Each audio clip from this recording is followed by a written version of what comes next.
Hello students, स्वागत है बेटा आपका एनसीईआरटी इन्फोबाइट्स के नेक्स्ट वीडियो सेक्शन में।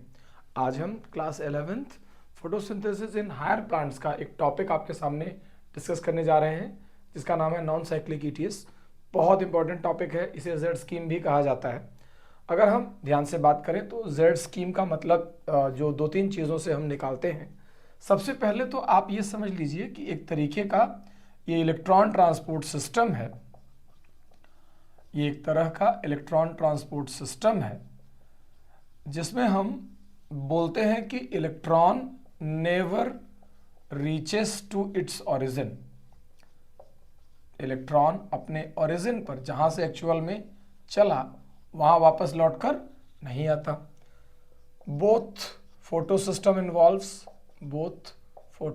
इन्वॉल्व्स यानी इस तरह के ट्रांसपोर्ट में बेटा PS1 भी इन्वॉल्व होता है और PS2 भी। PS2 पहले काम करता है, PS1 उसके बाद काम करता है और इस तरीके से दोनों का इन्वॉल्वमेंट होता है। और इस प्रोसेस में most importantly ATP and NADPH2 दोनों का ही फॉर्मेशन होता है और इन दोनों को हम कलेक्टिवली एसिमिलेटरी पावर या रिड्यूसिंग पावर्स कहा करते हैं। अब आइए मैं आपको 4 करैक्टर के बाद इसके बारे में समझाता हूं कि ये प्रोसेस चलती कैसे। जैसे मान लीजिए मैंने आपसे बोला कि एक जगह पर कहीं सबसे पहले एक रिएक्शन सेंटर रहता था। मैंने यहाँ थोड़ा सा हाईलाइट कर देता हूँ।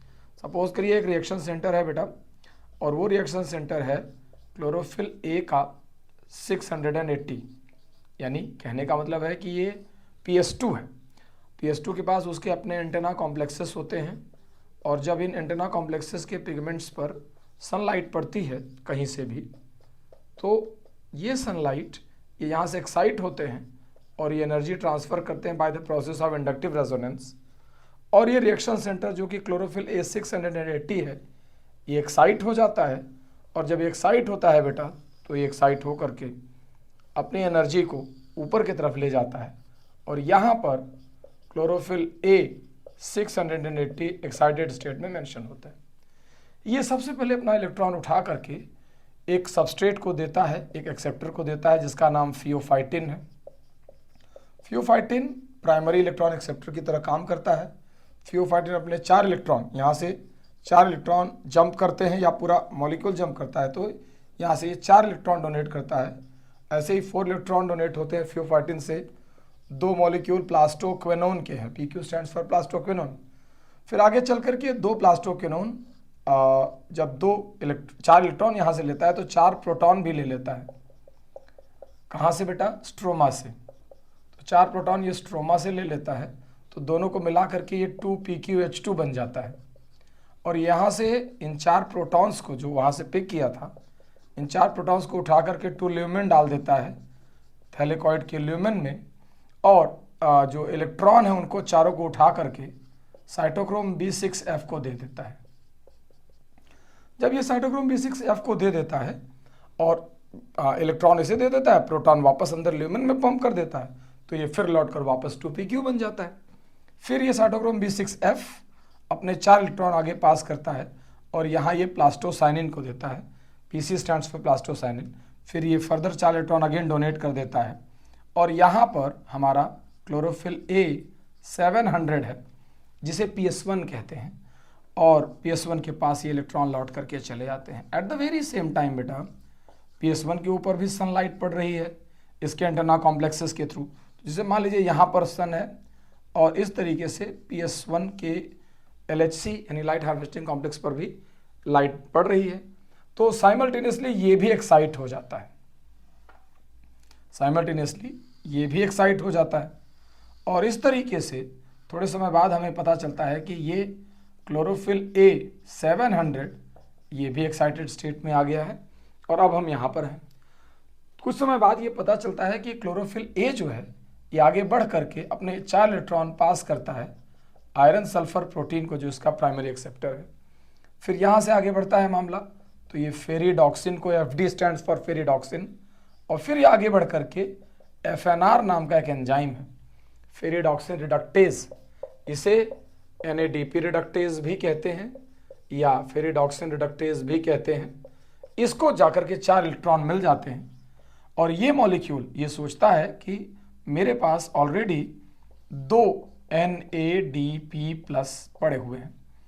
अगर इधर से 4 इलेक्ट्रॉन आ रहा है तो मैं अगर 4 प्रोटॉन्स भी ले लूं, 4 प्रोटॉन्स अगेन फ्रॉम स्ट्रोमा। कहाँ से आ रहे हैं ये 4 प्रोटॉन? फिर से बेटा स्ट्रोमा से ही आ रहे हैं। तो 4 प्रोटॉन और 4 इलेक्ट्रॉन मिला करके ये मॉलिक्यूल कन्वर्ट हो जाता है 2 NADPH2 में, और इस तरीके से ये प्रोसेस एक तरफ एंड हो जाती है जाकर। तब आप ये समझ पा रहे होंगे कि NADPH2 तो बनते हुए दिख रहा है, ATP कैसे बना? ये जो 4 मॉलिक्यूल अंदर आए हैं बाहर से चल करके, ये आगे जा करके प्रोटॉन ग्रेडियंट बनाते हैं टू फॉर्म H+ ग्रेडियंट।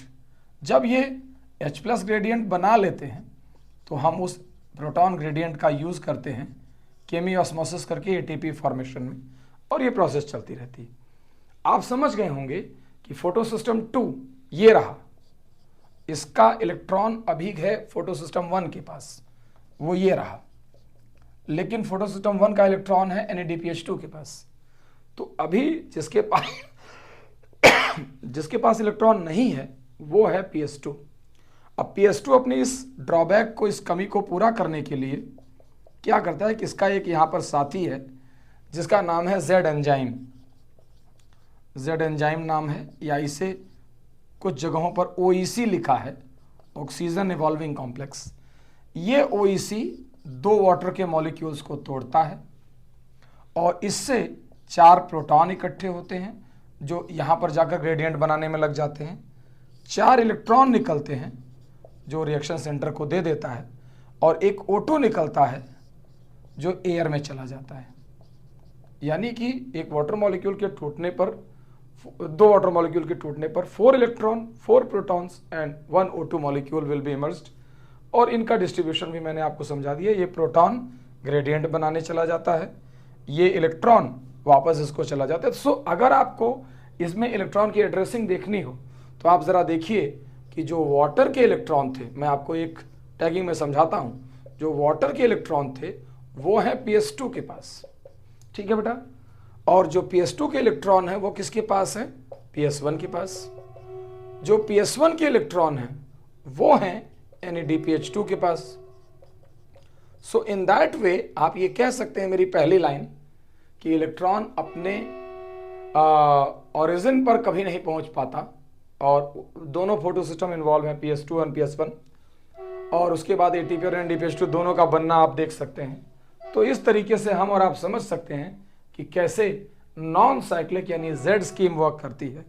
और ये Z स्कीम अगर लोकेशन वाइज हम बात करें तो हम ये कहते हैं कि अकर्स इन ओनली थैलेकॉइड या ग्रैनल लैमेला पर ये केवल होती है, ये केवल और केवल ग्रैनल लैमेला पर होती है, स्ट्रोमल लैमेला पर ये नहीं होती।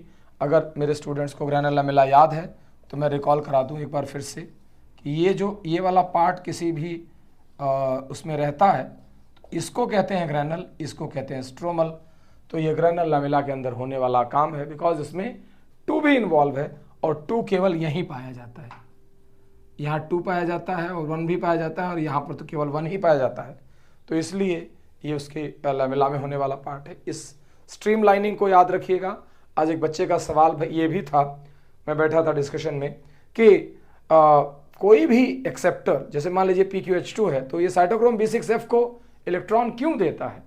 तो इसका जवाब ये है कि जो साइटोक्रोम B6F है, इसकी रिडॉक्स पोटेंशियल, जो इसका रिडॉक्स पोटेंशियल है वो ज़्यादा है, और जबकि इसका रिडॉक्स पोटेंशियल कम है, तो इलेक्ट्रॉन हमेशा less redox potential to more redox potential transfer होता है।